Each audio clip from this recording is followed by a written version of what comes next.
പ്രണയവർണ്ണങ്ങൾ. ഹരി, എടാ മോനെ, നീ ഇതുവരെ റെഡിയായില്ലേ? അമ്മ താഴെ നിന്നും വിളിക്കുന്നത് ഹരി കേട്ടു. അവൻ ബാൽക്കണിയിൽ വെറുതെ നിൽക്കുകയാണ്. ഹരിയുടെ വീട്ടിൽ പോകുവാനായി കാലത്തെ അവൻ കുളിയൊക്കെ കഴിഞ്ഞ് നിന്നപ്പോഴാണ് അവൾ അയച്ച മെസ്സേജ് ഹരി കാണുന്നത്. താനിന്ന് അവിടെ വീട്ടിൽ ചെന്നിട്ടുണ്ടെങ്കിൽ അവൾ ഈ ബന്ധത്തിൽ നിന്നും പിന്മാറുമെന്നാണ് അവൾ പറഞ്ഞത്. അവനാകെ കൺഫ്യൂഷനായി. ഇനി ചെന്നിട്ടുണ്ടെങ്കിൽ ഗൗരി ഈ വിവാഹത്തിൽ നിന്നും പിന്മാറുമോ? അവൾക്കിഷ്ടമല്ലെങ്കിൽ പോകാതിരിക്കുന്നതാണ് നല്ലതെന്ന് അവന് തോന്നി. വീട്ടിലെല്ലാവരും റെഡിയായി നിൽക്കുകയാണ്. മുത്തശ്ശിയും തൻ്റെ ഹരിക്കുട്ടൻ്റെ പെണ്ണിനെ കാണണമെന്നും പറഞ്ഞ് പോകുവാനായി ഒരുങ്ങി നിൽക്കുന്നു. അമ്മാളുമാണെങ്കിൽ ഇന്നലെ വൈകിട്ട് തന്നെ ഹോസ്റ്റലിൽ നിന്ന് എത്തിയിട്ടുണ്ട്. അവൾക്കിനി 3 മാസത്തെ താഴെയുള്ള ക്ലാസ്. നീലിമയും കുഞ്ഞും കണ്ണനും എല്ലാവരും വളരെ സന്തോഷത്തിലാണ്. ഹരി, അച്ഛൻ വിളിച്ചപ്പോൾ അവൻ ഫോണുമായി താഴേക്ക് ഇറങ്ങി വന്നു. അല്ല, നീ ഇതുവരെ ഒരുങ്ങിയില്ലേ ഹരി? ഇപ്പം തന്നെ സമയം 10 മണിയായിരിക്കുന്നു. ഞാൻ അവരോട് 10 മണിയാകുമ്പോൾ വരുമെന്ന് പറഞ്ഞതാ. അതെങ്ങനെയാ? ഇവിടുത്തെ സ്ത്രീജനങ്ങളൊക്കെ ഒന്ന് ഒരുങ്ങി വരണ്ടേ? ഗോപിനാഥൻ തൻ്റെ വാച്ചിലേക്ക് നോക്കി. എന്നിട്ട് ഹരിയെയും നോക്കി. അതച്ഛ, ഞാൻ വരുന്നില്ല. നിങ്ങളെല്ലാവരോടും പൊയ്ക്കോളൂ. എനിക്ക് അത്യാവശ്യമായിട്ട് 1-2 ക്ലയൻസ് വരുന്നുണ്ട്. അവൻ ഫോണിൽ നോക്കിക്കൊണ്ട് പറഞ്ഞു. നീ ഇതെന്ത് വർത്താനാ ഹരി പറയുന്നേ? നീ വരാതെങ്ങനാ? ക്ലയൻസിനോടൊക്കെ നിനക്ക് പിന്നീട് സംസാരിച്ചാൽ പോരെ? വേഗം റെഡിയാവ്. അയാൾ ധൃതി കാട്ടി. അച്ഛൻ, ഞാൻ അവളെ കണ്ടിട്ടുള്ളതല്ലേ. ഇന്നലെയും കൂടി ഞങ്ങൾ കണ്ട് സംസാരിച്ചതാ. ഇപ്പൊ തൽക്കാലം നിങ്ങൾ എല്ലാവരും പോയിട്ട് വാ.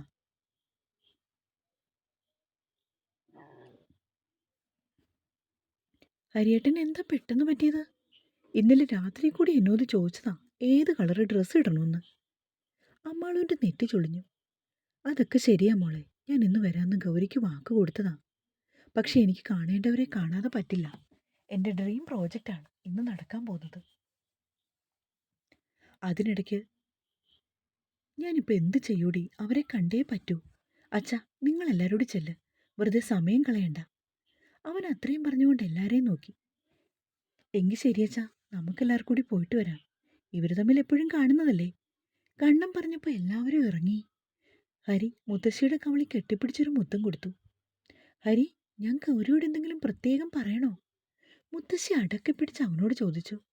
എത്രയും പെട്ടെന്ന് മേലേടത്തേക്ക് വരാൻ റെഡി ആയിരുന്നോളെ മുത്തശ്ശി പറഞ്ഞു. ഓക്കെ.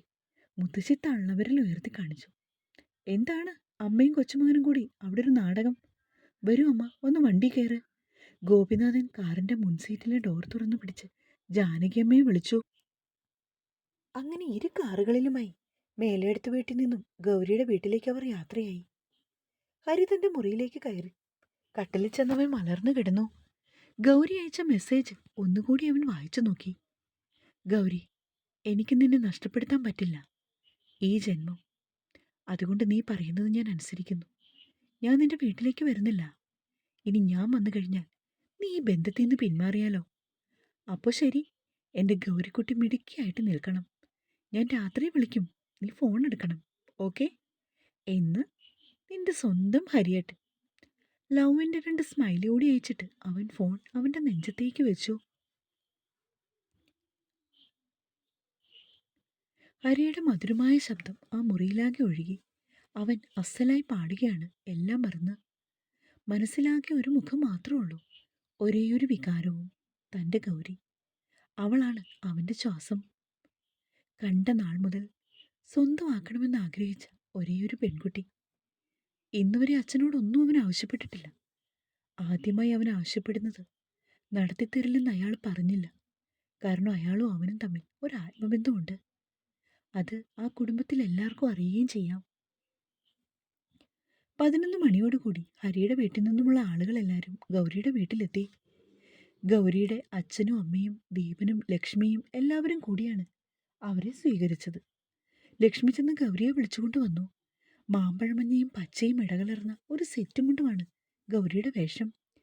നീണ്ട ഇടതൂർന്ന മുടി കുളിപ്പിന്നിൽ പിന്നെ ഇട്ടിരിക്കുന്നു. നെറ്റിയിലൊരു കറുത്ത കുഞ്ഞിപ്പൊട്ടും കളപ്പക്കൂട്ടും. കണ്ണുകൾ ചെറുതായി ഒന്ന് കറുപ്പിച്ചിട്ടുണ്ട്. കഴുത്തിൽ വീതി കുറഞ്ഞൊരു മാലയും കാതിൽ 2 ചെറിയ ജിമിക്കി കമ്മലും.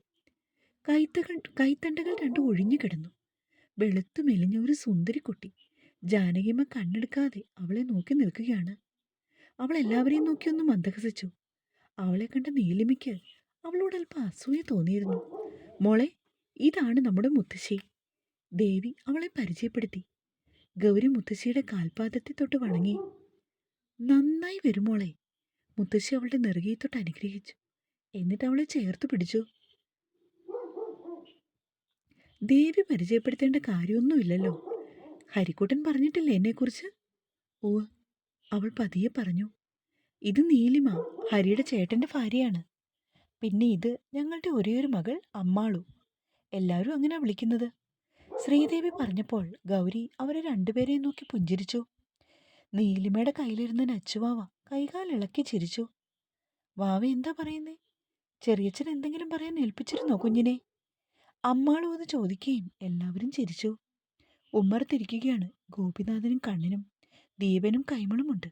അവർ ഓരോരോ നാട്ടുവർത്തമാനങ്ങൾ പറഞ്ഞുകൊണ്ടിരിക്കുന്നു. ഇനി ആരും പെൺകുട്ടിയെ കണ്ടില്ലെന്ന് പറയില്ലേ? ഇതാണ് നമ്മുടെ ഹരി വിവാഹം കഴിക്കാൻ പോകുന്നയാള്.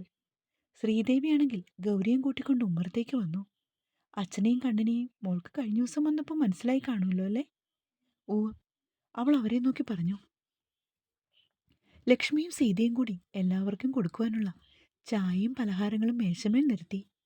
അമ്മാളവും നീലിമയും ഗൗരിയുമായി പെട്ടെന്ന് കൂട്ടായി. എഴുത്തി വരൂ, എഴുത്തിയുടെ മുറി ഇതാണ്. മുറി ഏതാണ്? ഇവരൊക്കെ അവിടെ സംസാരിച്ചിരിക്കട്ടെ. അതും പറഞ്ഞുകൊണ്ട് അമ്മാളു ഗൗരിയുടെ കരം ഗ്രഹിച്ചു. എൻ്റെ മുറി മുകളിലാ, അമ്മാളു വരൂ. അങ്ങനെ ഗൗരി അമ്മാളുവിനെയും കൂട്ടി തൻ്റെ മുറിയിലേക്ക് പോയി. ആഹാ, കൊള്ളാലോ. ഇതാണോ എഴുത്തിയുടെ മുറി? തുറന്നിട്ട് ജനാലയുടെ അരികത്തായി നിന്നുകൊണ്ട് അമ്മാളു ചോദിച്ചു. എനിക്കിവിടെ ഒരുപാട് ഇഷ്ടമായി. നല്ലൊരു അറ്റ്മോസ്ഫിയർ ആണിവിടെ. എഴുത്തി തന്നെയാണോ ഈ സെറ്റ് മുണ്ടെടുക്കുന്നത്? എന്ത് ഭംഗിയായിട്ടാണ് കൊടുത്തിരിക്കുന്നേ. ഞാൻ ഇടയ്ക്കൊക്കെ സെറ്റെടുത്ത് അമ്പലത്തിൽ പോകാറുണ്ട്. എനിക്ക് ഒരുപാട് ഇഷ്ടമായി. എത്രയും പെട്ടെന്ന് ഞങ്ങളുടെ വീട്ടിലേക്ക് പോരെ. അമ്മാളു വേദനിപ്പിക്കാതെ അവളുടെ കവിളിൽ നുള്ളി. ഗൗരി അതിന് മറുപടിയായി ഒന്ന് പുഞ്ചിരിച്ചതേ ഉള്ളൂ. എഴുത്തി ഒരു മിനിറ്റേ. അമ്മാളു തൻ്റെ ഫോൺ എടുത്തു. എന്നിട്ട് ഹരിയെ വിളിച്ചു. ഹലോ, ഒന്ന് പെട്ടെന്ന് വാട്സപ്പിൽ വരൂ, ഒരു കൂട്ടം കാണിച്ചു തരാം. അതും പറഞ്ഞുകൊണ്ട് അവൾ കട്ടാക്കി. ഗൗരിക്കൊന്നും മനസ്സിലായില്ല. അമ്മാളു ഹരിയെ വീഡിയോ കോൾ ചെയ്തു. എന്നിട്ട് ഗൗരിയെ കാണിച്ചു കൊടുത്തു. ദേ നോക്കിക്കേ സുന്ദരിക്കുട്ടി. എന്തായാലും എൻ്റെ ഹരിയേട്ടൻ്റെ സെലക്ഷൻ സൂപ്പറായിട്ടുണ്ട്. എനിക്ക് ഏട്ടത്തെ ഒരുപാട് ഇഷ്ടമായി. ഗൗരിയെ ചേർത്ത് പിടിച്ചുകൊണ്ട് അമ്മാളു പറഞ്ഞു. ഹരി ഗൗരിയെ നോക്കി ഒന്ന് കണ്ണിറക്കി കാണിച്ചു. അമ്മ അടുത്ത് നിൽക്കുന്നതിനാൽ ഗൗരി തിരിച്ച് ഹരിയെയും നോക്കി ഒന്ന് പുഞ്ചിരിച്ചു. ആ വേഷത്തിൽ അവൾ അതീവ സുന്ദരിയായിരിക്കുന്നു. ഓടിച്ചെന്ന് അവളെ വാരിപ്പുണരാൻ അവൻ്റെ മനസ്സ് വെമ്പി. അവൻ്റെ കണ്ണുകൾ തന്നെ കൊത്തിപ്പറിക്കുന്നതായി ഗൗരിക്ക് തോന്നി. ഉള്ളിലെ അമർഷം അവൾ ഒളിപ്പിച്ചു. ഹായ് ഗൗരി, അമ്മാളുമായിട്ട് നീ കമ്പനിയായോ? പെട്ടെന്ന് ഹരി ചോദിച്ചു. പിന്നെ കമ്പനിയാകാതെ, എൻ്റെ ഏട്ടത്തിയമ്മയല്ലേ. അമ്മാളും അവളെ നോക്കി. എടി പെണ്ണെ, ഗൗരിക്ക് ഒരുപാട് പ്രായമൊന്നുമില്ല. പിന്നെ നീ എന്തിനാ ഏട്ടത്തിയമ്മയെന്ന് വിളിക്കുന്നേ? അത് ശരിയാണ്, പക്ഷെ സ്ഥാനം കൊണ്ട് എന്നും എൻ്റെ ഏട്ടത്തിയമ്മയാണ് അല്ലേ ഗൗരിക്കുട്ടി? അമ്മാള് ചോദിച്ചപ്പോൾ ഗൗരി അതേന്ന് തലകുലുക്കി. ഗൗരി, നീ മുത്തശ്ശിയെ കണ്ടില്ലേ? കണ്ടു. എന്നിട്ട് സംസാരിച്ചില്ലേ? നീ ഇവളുമായി കത്തിവെക്കാതെ അവരുടെ അടുത്തേക്ക് ചെല്ല്. അവൻ അല്പം ഗൗരവത്തിൽ പറഞ്ഞു. ദേ ഏട്ടാ, എൻ്റെ ഏട്ടത്തിയുമായി ഞാൻ സംസാരിക്കുന്നതിൽ ഏട്ടൻ എന്താ ഇത്ര കുശുമ്പ്? ഒരുപാട് ജാടയിടല്ലേ. നീ പോ പെണ്ണേയൊന്ന്, ഞാൻ വെക്കുവാ, അല്പം തിരക്കുണ്ട്. ഗൗരിയെ നോക്കി ഒന്നുകൂടി കണ്ണിറക്കി കാണിച്ചിട്ട് ഹരി ഫോൺ കട്ട് ചെയ്തു. ഹരിയേട്ടന് കിട്ടുന്ന പുണ്യമാണ് എൻ്റെ ഗൗരിയേട്ടത്തി. എത്രയും പെട്ടെന്ന് നേരത്തെ എൻ്റെ വീട്ടിൽ വന്നാൽ മതി. ഞാനിപ്പോൾ പ്രാർത്ഥിക്കുന്ന അതാണ്. വി ഓൾ വിത്ത് യു ഏട്ടത്തി. ഗൗരിക്കാണെങ്കിൽ ഒരുപാട് ഇഷ്ടമായി അമ്മാളുവിനെ. തൻ്റെ നന്ദൂനെയാണ് അവൾക്ക് ഓർമ്മ വന്നത്. അവളും ഇതുപോലെയാണ്, കാലുവില സംസാരിച്ചുകൊണ്ടിരിക്കും എപ്പോഴും. അമ്മാളു പിന്നെയും ഓരോ കാര്യങ്ങൾ അവളോട് ചോദിച്ചുകൊണ്ടിരുന്നു. അപ്പോഴേക്കും ലക്ഷ്മി അവരുടെ മുറിയിലേക്ക് കയറി വന്നു. ഗൗരി, നിന്നെ അമ്മ വിളിക്കുന്നു, നീ താഴേക്ക് വരൂ. മൂവരും കൂടി താഴേക്ക് ഇറങ്ങിച്ചെന്നു. ഇത്ര പെട്ടെന്ന് നിങ്ങൾ രണ്ടാളും ഇണവരിയാത്ത സുഹൃത്തുക്കളായോ? എന്നാ ഗൗരിമോളെ, ഇപ്പൊ തന്നെ നമുക്ക് വീട്ടിലേക്ക് പോയാലോ? മുത്തശ്ശി ഗൗരിയുടെ കയ്യിൽ പിടിച്ചുകൊണ്ട് അമ്മാളിനോട് ചോദിച്ചു. ഹരിയേട്ടന് ഇത്രയും നേരം കുശുമ്പായിരുന്നു, ഇപ്പൊ മുത്തശ്ശിയും തുടങ്ങിയോ? അപ്പൊ നീ ഹരിയെ വിളിക്കാൻ പോയതാണോ അമ്മാളു? അതെ അമ്മേ, ഞാൻ വെറുതെ ഏട്ടനെ ഒന്ന് വീഡിയോ കോൾ ചെയ്തതാ. ഏട്ടൻ പക്ഷേ പെട്ടെന്ന് വെച്ചു എന്തൊക്കെയോ തിരക്കാണെന്ന്. ഉം. മോളെ ഗൗരി, കാര്യങ്ങളൊക്കെ അച്ഛനും കണ്ണനും മോളുടെ അച്ഛനും ചേട്ടനുമായി സംസാരിച്ചു. ഏറ്റവും അടുത്ത മുഹൂർത്തം നോക്കി നേരം കുറിക്കാനാ നമ്മുടെ തീരുമാനം. അടുത്ത ആഴ്ച ഇവിടുന്ന് വേണ്ടപ്പെട്ട ആളുകളെല്ലാം അവിടേക്ക് വരണം. എന്നിട്ട് എത്രയും പെട്ടെന്ന് വിവാഹം നടത്തണം. മോൾക്ക് വിരോധമൊന്നും ഇല്ലല്ലോ അല്ലേ? ഏടത്തിക്ക് എന്ത് വിരോധം? നാളെ വേണേലും ഞങ്ങൾ റെഡിയാണ് അല്ലേ ഏടത്തി? അമ്മാളു ഗൗരിയുടെ കവളിൽ വീണ്ടും നുള്ളി. നീലിമയ്ക്ക് അത് കണ്ട് ചെറിയ അസൂയ തോന്നാതിരുന്നില്ല. അവൾ പതിയെ കുഞ്ഞിനെയുമായിട്ട് വെളിയിലേക്ക് ഇറങ്ങി. അത് മനസ്സിലാക്കിയ ഗൗരി പെട്ടെന്ന് തന്നെ കുഞ്ഞിനെ മേടിച്ചു. നീലിമ ചേച്ചി ചായ കുടിച്ചോ? കുടിച്ചു. ഗൗരിയുടെ റിസൾട്ട് എന്നാ വരുന്നേ? 1 മാസത്തിനുള്ളിൽ വരും. എന്താണ് ഗൗരിയുടെ ഫ്യൂച്ചർ പ്ലാൻ? ബാങ്ക് കോച്ചിങ്ങിന് പോകണമെന്നാണ് എൻ്റെ ആഗ്രഹം. നല്ല കാര്യം. വെറുതെ വീട്ടിലിരുന്ന് മുഷിയാതെ എന്തെങ്കിലും കോഴ്സ് ചെയ്യുന്നതാണ് നല്ലത്. ഗൗരിക്കധികം പ്രായമായില്ലല്ലോ. ഹരിയുമായിട്ട് എത്ര നാളത്തെ പരിചയമുണ്ട്? ചെറുപ്പം മുതലേ തുടങ്ങിയതാണോ നിങ്ങൾ തമ്മിലുള്ള ബന്ധം? ഓർക്കപ്പുറത്താണ് നീലിമ അവളോടത് ചോദിച്ചത്. അത് പിന്നെ ചേച്ചി, ഗൗരിയുടെ വാക്കുകൾ മുറിഞ്ഞു. ചോദിച്ചു കഴിഞ്ഞാണ് വേണ്ടിയിരുന്നില്ലെന്ന് നീലിമ ഓർത്തത്. ഗൗരി വിഷമിക്കൊന്നും വേണ്ട. ഏറ്റവും നല്ല പയ്യനെ തന്നെയാണ് ഗൗരി കണ്ടെത്തിയത്. ഹരി പാവമാ. ഗൗരിക്കൊന്നും തോന്നാതിരിക്കാൻ വേണ്ടിയാണ് നീലിമ അങ്ങനെ പറഞ്ഞത്. ഗൗരിയുടെ ചുണ്ടിൽ ഒരു വിഷാദം നിറഞ്ഞ പുഞ്ചിരി വിരിഞ്ഞു. അല്പസമയത്തിനു ശേഷം എല്ലാവരും യാത്ര പറഞ്ഞ് മുറ്റത്തേക്കിറങ്ങി. നീലിമയുമായി സംസാരിച്ച ശേഷം ഗൗരിയുടെ മുഖത്ത് എന്തോ വിഷമം വന്നത് അമ്മാളു കണ്ടുപിടിച്ചു. നീലിമയെടുത്ത് എന്തെങ്കിലും പറഞ്ഞു. നിങ്ങൾ തമ്മിൽ സംസാരിച്ചു കഴിഞ്ഞപ്പോൾ ഗൗരിയടുത്തിയുടെ മുഖം എന്താ വല്ലാണ്ടായത്? ഒന്നുമില്ല അമ്മാളു, മോൾക്ക് തോന്നിയതാവും. Okay okay. മിടുക്കി കുട്ടിയായിട്ട് ഹാപ്പി ആയിട്ടിരിക്കണം കേട്ടോ. ഞാൻ പോകുന്നതിന് മുമ്പ് നമുക്കൊന്നുകൂടെ മീറ്റ് ചെയ്യാം. ഹരിയേട്ടനെ ഒപ്പം കൂട്ടാം. എന്തേ? അതൊന്നും വേണ്ട അമ്മാളു. പിന്നെ പിന്നെ ഇനി ഞാൻ പറയുന്നത് നിങ്ങൾ രണ്ടാളും അങ്ങ് അനുസരിച്ചാൽ മതി. മര്യാദയ്ക്ക് വന്നോളൂ, ഞാൻ വിളിക്കും. ഗൗരിയുടെ കവളിൽ ഒന്നുകൂടി ഉമ്മ കൊടുത്തതിന് ശേഷം അമ്മാളു കണ്ണിൻ്റെ നീലിമയുടെ അരികിലേക്ക് നടന്നുപോയി. ശ്രീദേവിയും ജാനകിയമ്മയും മടങ്ങാൻ നേരം ഗൗരിയെ ചേർത്ത് പിടിച്ച് മുത്തം കൊടുത്തിട്ടാണ് പോയത്. നീലിമയ്ക്ക് ഇതൊക്കെ കണ്ട് കുറച്ച് ദേഷ്യം തോന്നി. എന്നാലും അവൾ ഉള്ളിലുള്ള ഭാവം മുഖത്തറിയിച്ചില്ല. കൈമളും ഗോപിനാഥനും പരസ്പരം കൈകൊടുത്ത് അങ്ങനെ മടങ്ങി. കൈമളും സീത അതീവ സന്തോഷത്തിലാണ്. അവർക്കെല്ലാവർക്കും ഹരിയുടെ വീട്ടുകാരെ ഒരുപോലെ ഇഷ്ടമായി. ലക്ഷ്മിയും ദീപനും കൂടി വിവാഹ കാര്യങ്ങളെക്കുറിച്ച് ചർച്ച ചെയ്യുവാൻ തുടങ്ങിക്കഴിഞ്ഞു. ഗൗരി മാത്രം ലക്ഷ്മിയുടെ കുഞ്ഞിനെ ഒക്കത്ത് വെച്ച് മുറിക്കകത്തുകൂടി നടന്നു. എല്ലാരെയും വിളിച്ചറിയിക്കണ്ടേ? സീത ഭർത്താവിനെയും മരുമകനെയും നോക്കി. അമ്മ പറഞ്ഞത് ശരിയാ. കാര്യങ്ങൾ ഇത്രത്തോളം ആയ സ്ഥിതിക്ക് എല്ലാവരോടും നമുക്ക് വിളിച്ചു പറയണം. ദീപനത് ശരിവെച്ചു. ലക്ഷ്മിയാണെങ്കിൽ അമ്മാവന്മാരെയും അപ്പച്ചിയുടെയും ചെറിയച്ചന്മാരുടെയും ഒക്കെ നമ്പർ എടുത്ത് നോക്കുകയാണ്. അച്ഛാ, ഓരോരുത്തരെയും വിളിച്ചു തുടങ്ങാം. ആദ്യം മൂത്ത അമ്മാവനെ വിളിക്കാം. ലക്ഷ്മി നമ്പർ ഡയൽ ചെയ്തുകൊണ്ട് അച്ഛന് ഫോൺ കൈമാറി. കൈമൾ കാര്യങ്ങളെല്ലാം ഓരോരുത്തരോടായി വിശദീകരിച്ചു. അപ്പച്ചിയെ മാത്രം വിളിച്ചപ്പോൾ അച്ഛൻ വല്ലാതെ സങ്കടപ്പെട്ടു. അതെല്ലാവർക്കും മനസ്സിലാവുകയും ചെയ്തു. അപ്പച്ചി എന്തെങ്കിലും അച്ഛനെ വേദനിക്കുന്ന തരത്തിൽ സംസാരിച്ചുവെന്ന് ഗൗരിക്ക് തോന്നി. അത്യാവശ്യം വേണ്ടപ്പെട്ട ആളുകളെ അടുത്ത ആഴ്ച മേലെടുത്ത തറവാട്ടിലേക്ക് കൂട്ടിക്കൊണ്ടു പോകാനാണ് ദീപന്റെയും കൈമളിന്റെയും പ്ലാന്. 2 മണിയായപ്പോഴാണ് മേലെടുത്തുനിന്ന് പോയവരെല്ലാം തിരിച്ചെത്തിയത്. ഹരിയപ്പ അവിടെ ഇല്ല. അവൻ മനഃപൂർവ്വം അവിടുന്ന് മാറി. താൻ ഗൗരിയുടെ വീട്ടിൽ ചെല്ലാത്തതിൽ ആർക്കും സംശയമൊന്നും തോന്നാതിരിക്കുവാനാണ് അവൻ അങ്ങനെ ചെയ്തത്. അവൻ വെറുതെ ടൗണിൽ വരെ വണ്ടി ഓടിച്ചു പോയി. ഇടയ്ക്ക് ഫോൺ എടുത്തു നോക്കി. ഗൗരി തന്റെ മെസ്സേജ് കണ്ടിട്ടില്ലെന്ന് അവന് മനസ്സിലായി. വെറുതെ ഡ്രൈവിംഗ് സീറ്റിൽ ചാരിക്കിടന്നവൻ മെല്ലെ അത് മയങ്ങിപ്പോയി. ഫോൺ നിർത്താതെ വൈബ്രേറ്റ് ചെയ്യുന്നത് കേട്ടുകൊണ്ടാണ് അവൻ കണ്ണു തുറന്നത്. നോക്കിയപ്പോൾ അമ്മ കോളിംഗ്. ഹലോ അമ്മേ. മോനെ, നീ എവിടാ?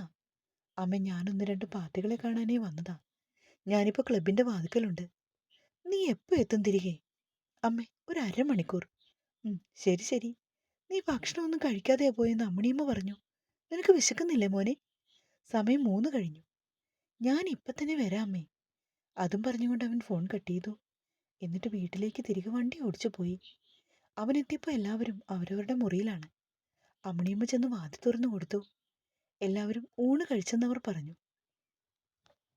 അവന് ഇഷ്ടപ്പെട്ട കൂർക്ക മെഴുക്ക് പുരട്ടിയും ഉള്ളിത്തീയലും അമ്മണിയമ്മ പ്രത്യേകം ഉണ്ടാക്കി വെച്ചു. ഞായറാഴ്ചകളിൽ അമ്മണിയമ്മ അവന് ഇഷ്ടമുള്ളതെല്ലാം ഉണ്ടാക്കി വെക്കും. നല്ല വിശപ്പുണ്ടായിരുന്ന ഹരിക്ക്. അവൻ വയറു നിറയെ ഭക്ഷണം കഴിച്ചു. അപ്പോഴേക്കും അമ്മാള് ഊണുമുറിയിലേക്ക് വന്നു. എന്റെ ഏട്ടാ, ഏട്ടനെ സമ്മതിച്ചിരിക്കുന്നു. എന്തൊരു നാടൻ സൗന്ദര്യ!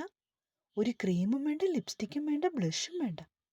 എല്ലാം നാച്ചുറലായിട്ട് ഈശ്വരൻ വാരി കോരി കൊടുത്തിട്ടുണ്ട്. സുന്ദരി കുട്ടിയാ, നമുക്ക് കെട്ടിപ്പിടിച്ച് ഉമ്മ കൊടുക്കാൻ തോന്നും. അത്ര സോഫ്റ്റ് കവൾ. അവളത് പറയുകയും അമ്മിണിയമ്മയ്ക്ക് നാണം വന്നു. ഹരി ഒന്നും മിണ്ടാതെ ദൂരെ ചിരിച്ചു. ഏട്ടാ, നിങ്ങളുടെ ലവ് സ്റ്റോറി ഒന്ന് പറയാമോ പ്ലീസ്? അമ്മാളും അവന്റെ ഇരു കൈകളിലും പിടിച്ചു കുലുക്കി. ഞാൻ പറഞ്ഞാ മതിയോ നിന്നോട്? പിറകിൽ നിന്നും ശ്രീദേവിയുടെ ശബ്ദം. അമ്മാളു മിഴികൾ പൂട്ടിയിരുന്നു. നിനക്ക് ഏടിയായി ഇത്തിരി കൂടുന്നുണ്ട് കേട്ടോ. മര്യാദയ്ക്ക് അടങ്ങിയിരുന്നോണം. എക്സാമാണ് വരാൻ പോകുന്നത്. പോയി 4 അക്ഷരം പഠിക്കാൻ നോക്ക്. ഓ, തുടങ്ങി അമ്മ. അമ്മയ്ക്ക് വേറെ ഒന്നും പറയാനില്ലേ? എപ്പോൾ ഫോൺ വിളിച്ചാലും പഠിത്തം പഠിത്തം പഠിത്തം. വീട്ടിൽ വന്നാൽ അതിൻ്റെ അപ്പുറം. എൻ്റെ ഈശ്വര, 1 മാസം കഴിഞ്ഞാൽ ഞാനിവിടെ എങ്ങനെ പിടിച്ചു നിൽക്കും? അതിനു മുൻപ് ആരെങ്കിലും കണ്ടുപിടിക്കാൻ അച്ഛനോട് പറയണം. അമ്മാളും ആരോടെന്നല്ലാതെ പറഞ്ഞു. ഹരി ചിരിച്ചുകൊണ്ട് അമ്മയെ നോക്കി. ഹരി, നിന്നെ അച്ഛൻ വിളിക്കുന്നു, റൂമിലേക്ക് വരൂ. ഹരിയോടൊപ്പം അമ്മാളും ചാടി എഴുന്നേറ്റു. നിന്നോട് പോയിരുന്നു പഠിക്കാനാ പറഞ്ഞത്, നീ ഇതെങ്ങോട്ടാ? ശ്രീദേവി നോക്കി കണ്ണുരുട്ടിയപ്പോൾ അമ്മാളു തന്റെ മുറിയിലേക്ക് പോയി. അച്ഛൻ വിളിച്ചിരുന്നോ? ഹരി കയറി വന്നപ്പോൾ ഗോപിനാഥൻ വിശ്രമിക്കുകയാണ്. ഹരി, കാര്യങ്ങളൊക്കെ ഞങ്ങൾ പറഞ്ഞുറപ്പിച്ചിട്ടാ മടങ്ങി വന്നത്. നാളെയോ മറ്റന്നാളോ ആ പണിക്കരെ വിളിച്ച് മുഹൂർത്തം കുറിപ്പിക്കണം. എത്രയും പെട്ടെന്ന് വിവാഹം നടത്തണമെന്നാണ് എല്ലാവരുടെയും തീരുമാനം. ഗൗരി നിന്നോട് എന്തെങ്കിലും പറഞ്ഞോ? അവളുടെ റിസൾട്ട് വരട്ടെ എന്നാണ് അവൻ ആലോചിച്ചു പറഞ്ഞു. റിസൾട്ട് വന്നോട്ടെ, അതിനെന്താ കുഴപ്പം? അവൾക്ക് തുടർന്ന് പഠിക്കണമെങ്കിൽ പഠിക്കുകയും ചെയ്യാം. ഇവിടെ ആർക്കും അതിൽ ഒരു എതിർപ്പുമില്ല. ആ, അത് ഞാൻ ഗൗരിയോട് പറഞ്ഞച്ചാ. നീ ഇന്ന് ആരെ കാണാൻ പോയതാണ്? അത് എനിക്ക് വേണ്ടപ്പെട്ട ഒരു പാർട്ടി വരുമെന്ന് പറഞ്ഞു. ഞാൻ ക്ലബിലായിരുന്നു ഇത്രയും നേരം. അവരെ വെയിറ്റ് ചെയ്ത് നിൽക്കുമായിരുന്നു. അച്ഛൻ അവനെ സൂക്ഷിച്ചു നോക്കുന്ന കണ്ടതും അവൻ മെല്ലെ മുഖം തിരിച്ചു. തുടരും.